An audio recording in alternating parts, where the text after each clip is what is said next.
To connect Powerbeats Pro 2nd generation into your Windows laptop, you have to start by opening this charging case.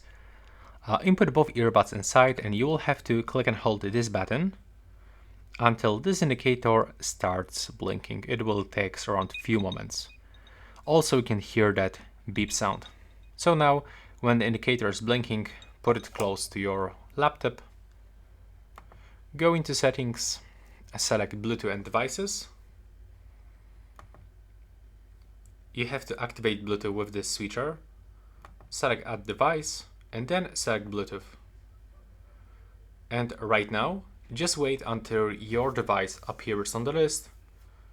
It will take probably around few seconds.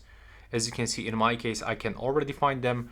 For some reason, there's the headphone name instead of the Powerbeats Pro 2nd generation, but now it just changed. So click on it with the left mouse button, and as you can see, you are successfully connected.